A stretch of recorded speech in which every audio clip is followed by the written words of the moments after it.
like we've mentioned, we like to think of this podcast sort of as a movie club, and being a guest on the show means you are officially in that club. So put that on your list of accolades. You've got plenty. There's just one more. And as I'll update my website right now. Yes, please do. 1 second. Let him know. Yeah, we'll give you a moment. Cut to some like elevator music, Ben. All right, we're back. I did it. Great. Yeah, Fantastic. Well, let's get into the next segment then. As we do with all of our guests, we have some questions we like to ask, sort of get to know you a little bit better, get to know your perspective and where you're coming from as we have this discussion. So with that in mind, let's get into one of our favorite segments of the podcast, our movie club questions, and I will go first. I just like to hear about people's experiences watching movies. Whether it's in a theater or like a cool premiere you went to or like a house party or whatever. You know, I can just think of so many moments in my life that meant a lot to me watching movies. So I want to hear about some of yours. Yeah, I mean, I'm lucky. I'm in the PGA, the Producers Guild in New York, and we get to go to a lot of screenings, which is really cool. And they usually have like Q&As afterwards. The one I was thinking of, I was trying to think of like, what was my favorite one of those? Knives Out was great. Ooh, yeah. Because it was before the movie had come out. It was like 2 weeks before, so no one had seen it. So just that's a movie that really benefits in the movie theater.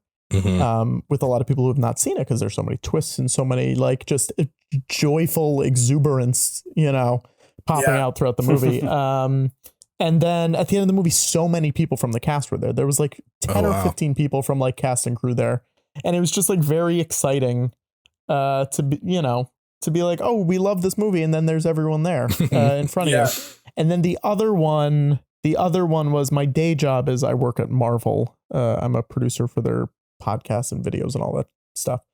And I got to go to the Endgame premiere in LA because we were doing like a live stream from the red carpet, and got to see the movie with everyone in the movie. Like it was just like one giant theater, and it was truly the most bizarre experience. Like I was like sitting in the middle of like the Agents of S.H.I.E.L.D. cast.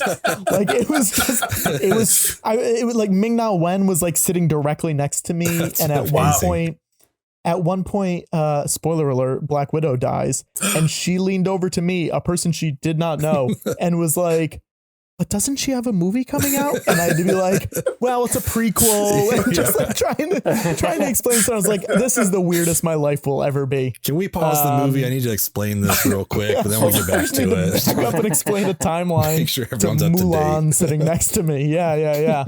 That's wild. Yeah, so I think in that setting, that's actually one of the only answers that we've had a repeat of the Endgame premiere. That's a lot of people's answers for this question, it seems like. And everyone's moment that stands out is when Cap catches Mjolnir. Yeah. And so I'm wondering what that experience was like, or that reaction was like in the audience that you were in. Yeah. I mean, it was really cool because so many people had worked on that movie that were in the audience. It was like the whole cast, like all the crew, like everyone, and then Hollywood at large. Like it was a very, if something had gone wrong in that building, like it would have been an issue in the entertainment industry. Like the majority of the entertainment industry is gone. Wow. But so many people had worked on that movie, but they all also didn't know the entire movie. Okay, that's kind of what I was wondering.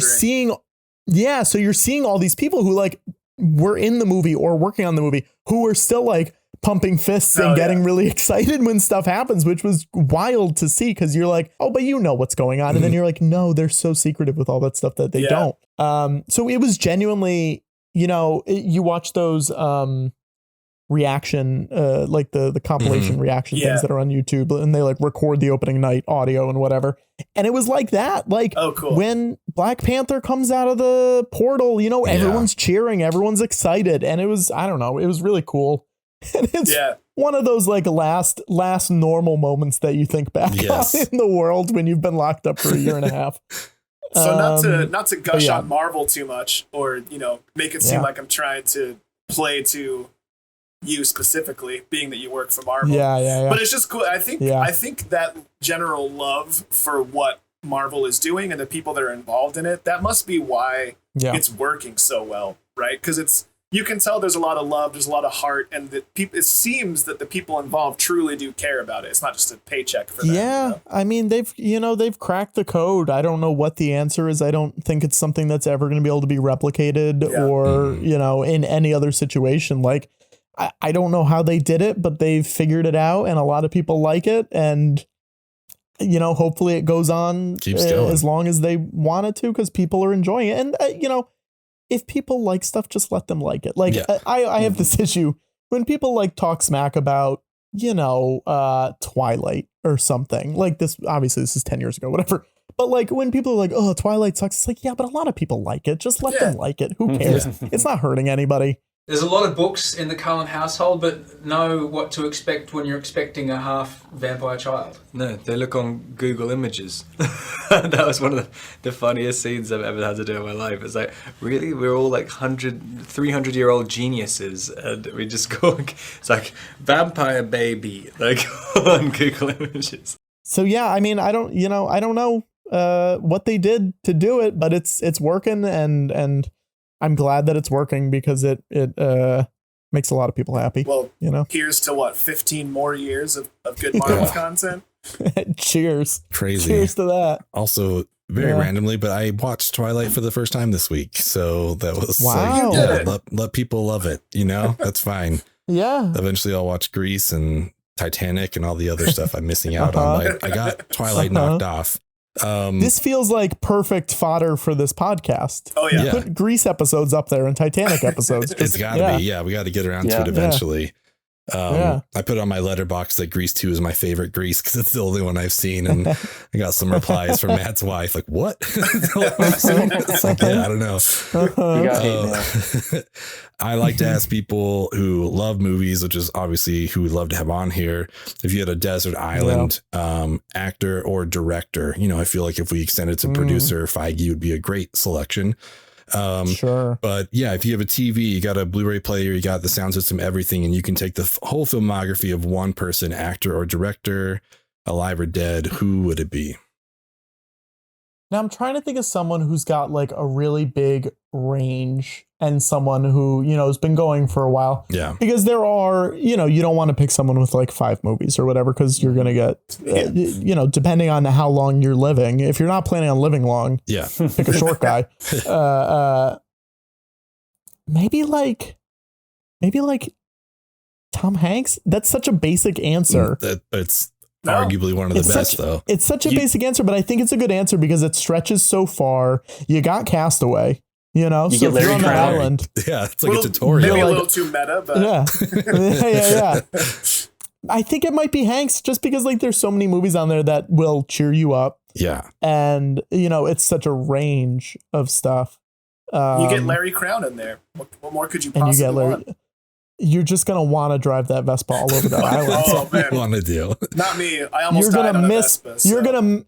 You're gonna miss Costco so much. He's working at that Costco. Oh, that's right. It was Costco. I forget. Yeah, that's awesome. I mean, I hear what you're saying about it being whatever, like a basic answer, but I mean, there's a reason he's like America's dad. Like it's true. He's great. Like I don't know that he's really ever given a bad performance. You also get like the Simpsons movie and Borat 2 in there too. So it's like not even really Tom Hanks, but you get him, Bosom Buddies, that thing you do, we're counting TV. That's how I play it. Just like the whole filmography. Okay. Does it switch up your answer?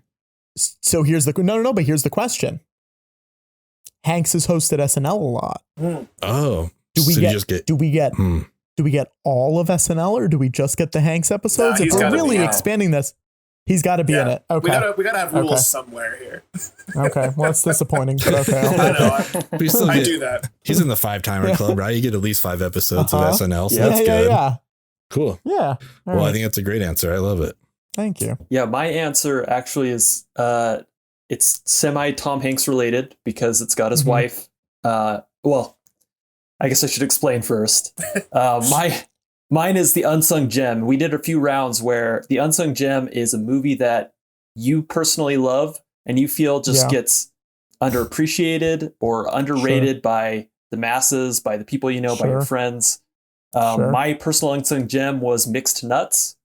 I love that movie. Okay. It's got Rita Wilson in it. That's why I was tying Tom Hanks in. But I would be curious to hear what your unsung gem is.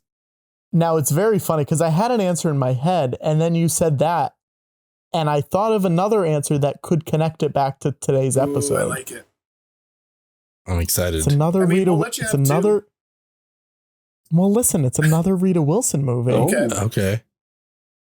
but it's also an Arnold Schwarzenegger movie.